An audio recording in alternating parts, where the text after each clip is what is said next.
Welcome all sports fans, YouTubers, Facebookers, all social media across the nation. Uneducated Network presents Uneducated Sports Talk, and I'm your host, Carlos Clayton. Today we have good news going on. We have LeBron and the aftermath of the Kyrie Irving, Isaiah Thomas swapping the trade that went down, the biggest trade of the offseason. There's been a lot of big trades, but this is by far the biggest trade that went down. Reaction from LeBron, reaction from the Cavaliers. We have also our Tennessee Titans 32 for 32 talk. So we'll preview their season as well. Before we get into that, please, if you haven't, subscribe to Uneducated Network. Check that out. Like, comment, subscribe to it. Tell your friends, moms, dads, brothers, sisters, uncles, aunties, little teaching them, little cutting them, all of them. Tell them all to subscribe to Uneducated Network. We have bigger things going every single day. We are geeked up. We are excited about what's going on for our channel on YouTube. It's getting bigger. It's getting popular. So, like I said, subscribe to Uneducated Network, and you won't be disappointed. I'll tell you that right now. So, we want to talk about the aftermath of LeBron realizing that Kyrie Irving is gone, and now that we have Isaiah Thomas with the Cavaliers and Kyrie Irving with the Boston Celtics. LeBron, you know what he's going to do. He takes the high road. He always does in the public forum. He will take the high road, and he did that as well. He wished nothing but respect and luck to Kyrie Irving as a departure. Basically saying that, hey kid, do you think we had a wonderful 3 years together, and he respect everything about Kyrie Irving as a basketball player? Maybe not the move, but as a basketball player, he respects Kyrie Irving. And you knew that LeBron was going to take the high road. He's always going to do that in the public forum. Now, he can say what he wants behind the scenes and behind closed doors. We all know that he's probably mad, and I'm probably mad too if I'm LeBron James that Kyrie Irving leaves. But he has to understand that he's probably the biggest reason why. He is the reason why Kyrie Irving left. If LeBron was just a regular guy, if he was talented like he is, and didn't have a lot of that diva aspect, because LeBron is a diva when it comes down to the NBA galore. If LeBron didn't have that diva aspect, Kyrie Irving probably stays. And Kyrie Irving doesn't mind being the semi number 2 to LeBron. But LeBron has this diva aspect, so everything surrounds him. And then you get rumors that, LeBron could decide your future at one point. I think enough was enough for Kyrie. And LeBron is a big reason why. But LeBron says this, and he thinks this. He's the best player on the planet. And whomever he has on his team, he will take them to the NBA Finals. That's how he feels. I think that's how he really feels that way. And I don't blame him for that. The Cleveland Cavaliers, as an organization, they are very satisfied. They say this, and I don't blame them. They say, you know what? Yes, Kyrie Irving left. That's a blow for us. We got Isaiah Thomas, though, and we got a 2018 first-round pick from the Nets. Hopefully they suck to where we can get a top 5 pick. They said that is insurance for just in case LeBron leaves. They're now saying, look, LeBron, do what you got to do, because we're tired of you holding us by our jugglers and telling us what to do, and we got to react to you and not you react to us. And he's hurt them once, and then had a feeling he'll do it again. So I don't blame them. But LeBron, in his mindset, he came to Cleveland and did what he had to do. He won the NBA Finals championship. No matter how he won it, no matter how you think it, the whole Draymond Green suspension, no matter how you feel, LeBron feels, I've done enough. So if he leaves, that is a built-in excuse for him to leave. There's a built-in excuse saying, oh, you guys traded Kyrie Irving. That's another built-in excuse. So LeBron, this makes it more definite that he will be gone next year, because this roster that they have, I don't care what you say, they're not going to win the NBA Finals unless unless Houston minus Carmelo Anthony, if Carmelo joins Houston. If Houston joins, that'll be on chance, but against the Spurs and against the Warriors, they have no chance in the NBA Finals if they make it to the Finals now. The gap was this big, and now it's this big with the revamped lineup for the Boston Celtics. But the Cavaliers, as an organization, they are happy with it. They say, you know what, LeBron, like I said, if you want to leave, go ahead. They have a chance to, after the next couple of years, to stock up on draft picks. I would not be surprised. I talked about it on my show. I talked about it on Independent Red, and I also talked about it on the Last Word podcast, Josh Renella's show on YouTube. Check that out, the Last Word podcast, where you can hear me and my good friend Josh Renella's talk about the Kyrie Irving trade. So it's the Last Word podcast on YouTube. But back to this, we talked about how it was going to be kind of a good thing for the Cavaliers at the end, because now you can probably get rid of Love as well. If you say you start off 30-17, 34-17, something like that in the area, because that's not very good ball, 34-17 to their standards or to LeBron's standard. If they feel like, we really don't have a chance at really being competitive in the NBA Finals, let's go ahead and get rid of Love and get draft picks. That'll be the smart thing to do. Get rid of Love to get draft picks. Because now they're like, LeBron, yes, you gave us our championship. Thank you so much. And if you want to leave, go ahead and leave. But we are still an organization. First and foremost, we have to concentrate on ourselves. We cannot concentrate on you telling us where to go. And I think that's Dan Gilbert's putting his foot down when it comes down to LeBron. So they got their championship. There you go. I think LeBron is satisfied with that. I do not know why, but he is satisfied with that. And I think the Cavaliers are satisfied with that. I don't know why, but they're satisfied. So both of those aspects, LeBron and the Cavaliers, are both happy with the outcome, or at least content. We know the Cavaliers don't really care. LeBron is pretty pissed off because Isaiah Thomas isn't Kyrie Irving. As much as the regular fan base or regular casual fan would think that Kyrie Irving and Isaiah Thomas are the same guy, they're not. They're not. Kyrie Irving is that much better than Isaiah Thomas, whether you think so or not. I'm telling you right now, he is. Kyrie Irving is special. Danny Ainge, there's a reason why he used that 2018 draft pick, because he had weapons. Now, he's not giving up that Lakers protected top 5 pick. He's not giving it up, and I don't blame him. But that Nets pick, give it up. He has weapons, but there's a reason why he had a chance to get Jimmy Butler. He had a chance to get Paul George. And now he got the chance to get Kyrie Irving, and he actually got Kyrie Irving, because I believe he truly feels, out of those 3 guys, Kyrie Irving is a superstar. He's a superstar, and someone that he can build a team around. And Kyrie Irving will get that chance, and this is his team now. And it works for everybody. Gordon Hayward doesn't have to have that much pressure of being the number 1 guy or the number 1.5 guy with Isaiah Thomas being there. But now Kyrie goes there. Gordon Hayward is the perfect number 2. Perfect. So I see this team blossoming. I see them neck and neck with Cleveland. If they have home court advantage, the Boston Celtics, I think they will win the NBA East.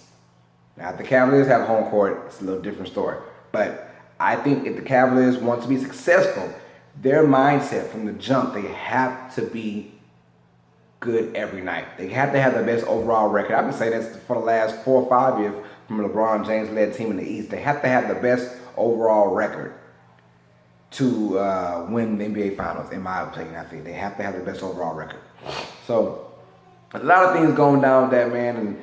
And, Cleveland is going to have to make a decision, because if and when LeBron does leave, they're going to be stuck in this tank for the next couple of years. So they got to hope that they can probably re-sign Isaiah Thomas. Hopefully that Nets pick is a great pick for them in a deep class for next year, a deep draft class, and just build around that. So we shall definitely see about the Cleveland Cavaliers. But for more talk, watch out for tomorrow, which is Thursday, I believe the 24th. I'll be on In the Paint with Red again, and we will break down everything Cleveland Cavaliers and everything NBA that's going on. So be on the lookout for that from Devontae Roan, a.k.a. Red. We about to rock that out, man. So let's stick with Cleveland, but with a different sport. Now we're going with the Cleveland Browns, NFL football Cleveland Browns, and they made a big, bold statement. Not that bold, it's kind of obvious, but Deshon Kizer has had very good success the first 2 games of the preseason. Yes, against backups, we all know that, but he has done very well, and he's looked very sharp.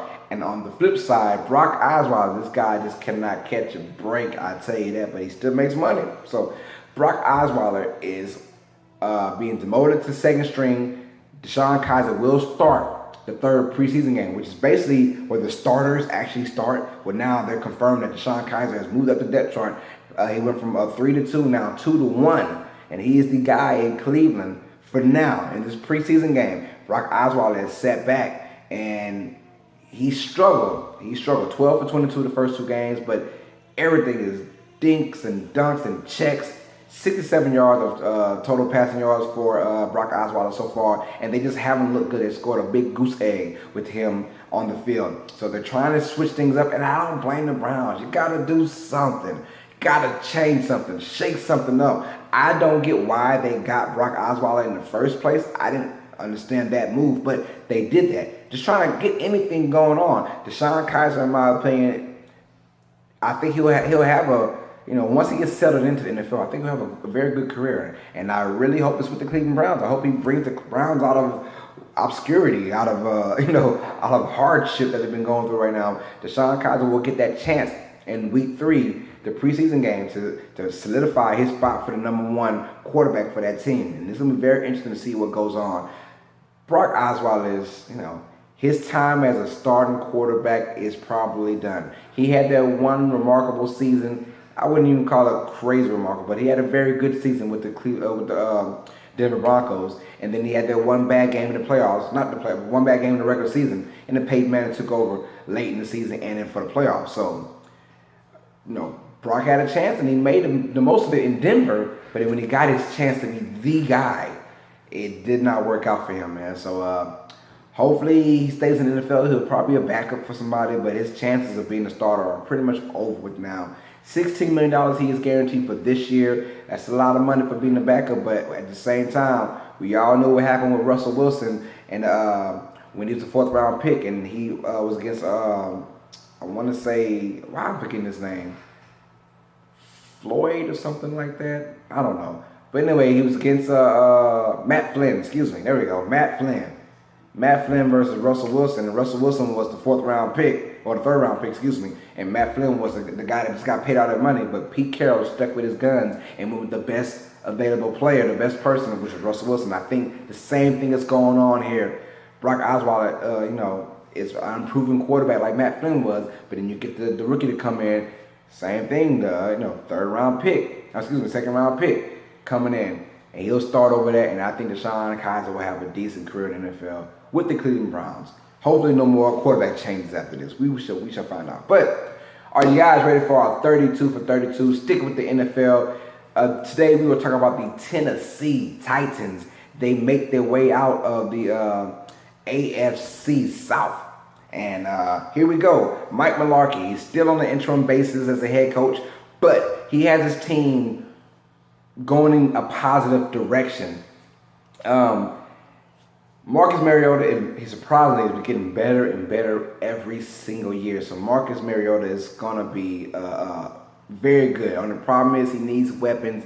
And I've always said this, when your tight end is your best offensive outside threat, you have a problem. Delanie Walker is a stud at tight end. He is a beast. And I do like Delanie Walker in fantasy as well, I'll tell you that. But Delanie Walker is a beast. And he will continue to do good. But now you got to give him weapons on the outside. They had tried numerous picks the last 4 or 5 years on wide receivers, and it has not come to pass. So this year, they say, you know what? We're going with the surefire receiver. We'll talk about that in just a second. The running game is on point. DeMarco Murray, after having that bad season in Philly, thank you, Chip Kelly. Chip Kelly's more east and west, and DeMarco Murray is more north and south.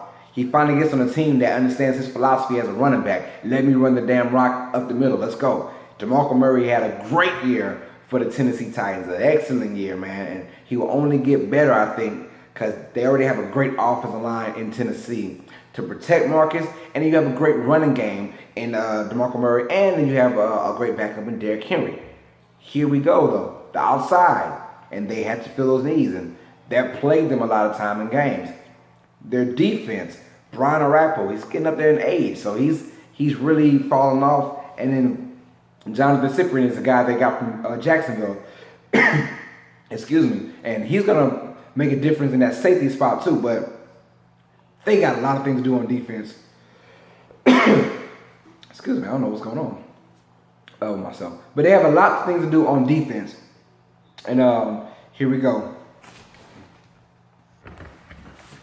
And of course, they got a lot to do on the secondary. So you're talking about the cornerback game, and they did sharpen up with Jonathan Cyprien from Jacksonville. And then you're talking about your linebackers as well.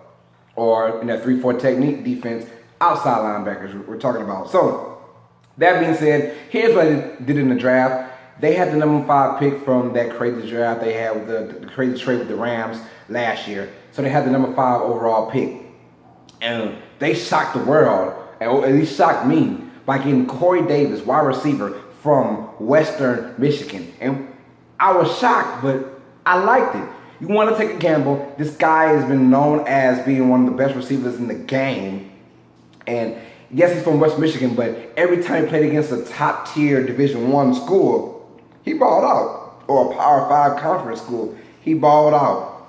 Everyone saw that game with Wisconsin, which solidified him as being probably a top 10 to 15 player in the draft. But at number 5, they took a gamble and got my man Corey Davis, and that's gonna, that's your number 1 right there. Right there, he's gonna be your number 1 for a long time if things go right. And I do like where they went with this. So the same round, number 18, they go with Adoree Jackson, cornerback from USC. And this guy right here he's a 4.42 guy who run fast. But here we go. He's a great cover guy. Great cover. He's very physical, and he can be your returner as well. So you get a 2-for-1 special with him to solidify your roster. So if he's a great corner and a great returner, that's good for them. So that solidifies their cornerback need and their wide receiver need. And then they go with the 3rd round, Taywan Taylor, wide receiver from Western Kentucky. He's not really a speedster, but someone who can scare defenders. So just right there, their wide receiver position or depth chart, and just that day, it made him a whole lot better. Now, this team as a whole, I really don't know how long it'll develop, but I'll tell you this, they're heading to the right direction. If you're a Titans fan, you love where you're going because Marcus is still young. Their talent is still young. Their offensive line is great. Their running game is great. So they have the philosophy. Now you just give them a few weapons. This team could go somewhere. And the AFC South isn't that hard of a division. So I can see them making it big somewhere. But they are kind of like my iffy team. Let me go on my notes for just a second, make sure I talked about them right. So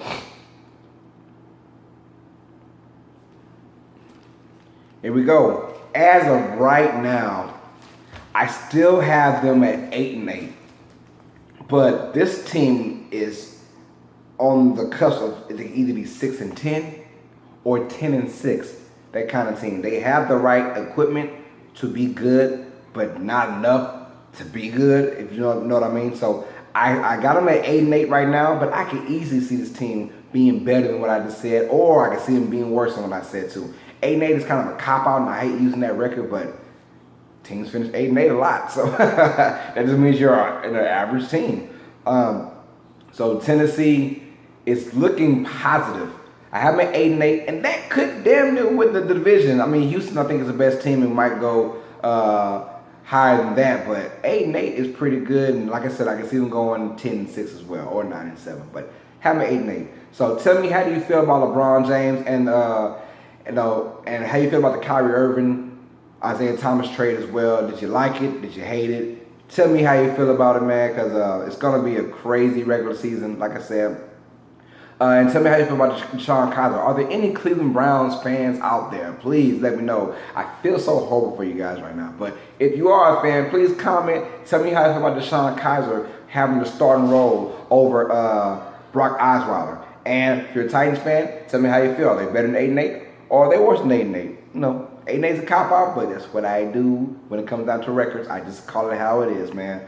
And check me out for fantasy. We'll be starting fantasy. We'll film it August 29th, but it will be uploaded on the 30th. I have a part 1 and a part 2. So part 1, I'm going with quarterbacks and tight ends. And part 2, I'm going with wide receivers and running backs. So be on the lookout for that. I have a special guest. My boy Joshua Neville's be on the show with me, at least for the first one, hoping for the, both. But for sure, the first one, we'll talk about quarterbacks and tight ends, and we'll talk about running backs and receivers. So that'll be basically August 29th and August 30th, but you'll probably see it August 30th and then August 30th and September 1st. So those are the dates to be on the lookout for when they'll be uploaded. I'm very excited about that. Football is right around the corner of the regular season and college. Check me out tomorrow. I will give down my next episode. We will talk about the top 25 in college football. We will scan that and I will give my predictions on who will go to the college football playoffs, the top 4 teams. So be on the lookout for that, man. I think I've said enough. Like, comment, subscribe. My name is Carlos Clayton. Check me out on Facebook. I'm from Lake Charles, Louisiana, if that helps. And check me out on Twitter at Carlos Clayton _. I repeat, at Carlos Clayton _. This is Uneducated Network. It presents my show, Uneducated Sports Talk, and I'm the host, Carlos Clayton. As always, sports fans, you know what it is. Stay smart, stay uneducated. Peace.